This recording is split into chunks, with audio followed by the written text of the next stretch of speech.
Ingado. We're going to start our bulletin with our reporter and anchor Brenda Zederedido, who is in Kariokor awaiting the arrival of King Charles III. She now joins us live from Kariokor. Brenda, start by telling us the meaning of the word Kariokor.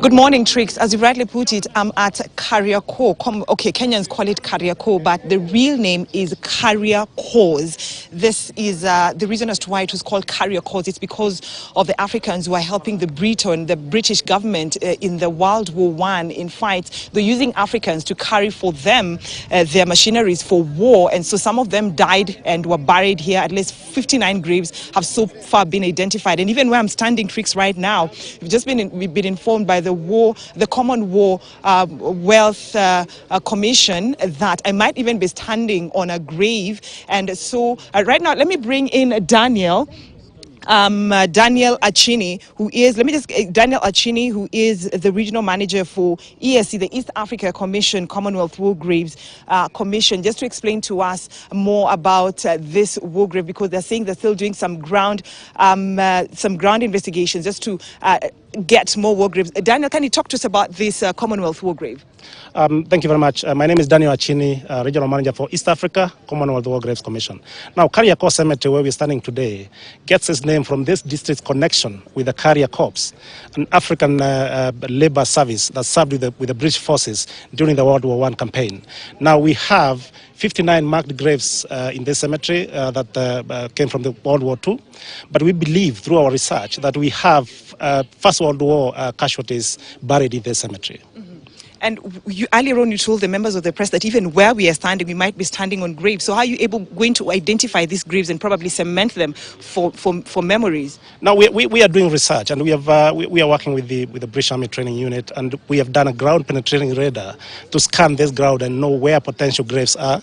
But our archival research will guide that and will give us the records and probably relate the records to the ground penetrating radar results. Mm-hmm. Yes. So are you able to identify the family members to give you more history about the loved ones who took part in this war?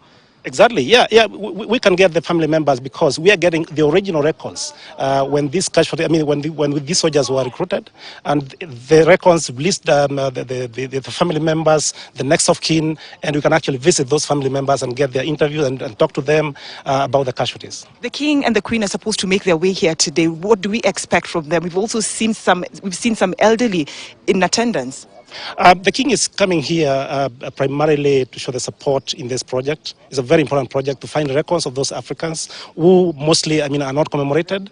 And the work we are doing, the non-commemorated project of the Commonwealth War Graves Commission, is to find these records. And that's why the King is here to support that and show the commitment of the British government.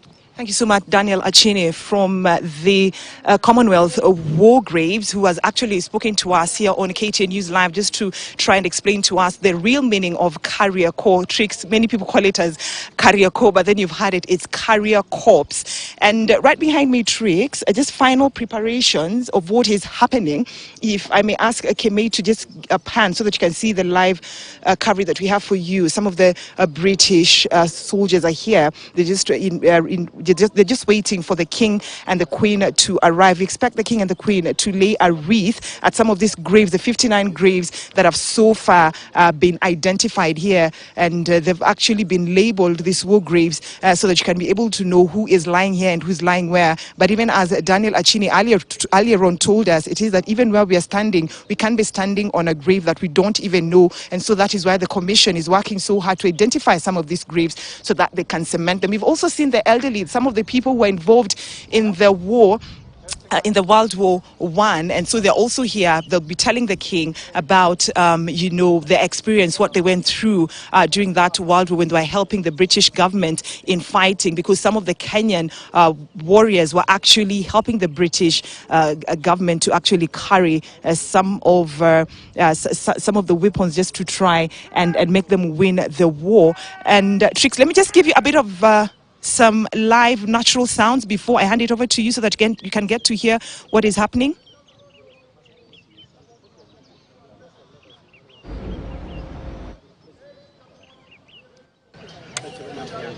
Yeah, one of them is 100. That's one said them. The others 104 acres. So, it's a bit house. Thank you very much for having me. Thank you so much. So streets are... I'll call you. I'll send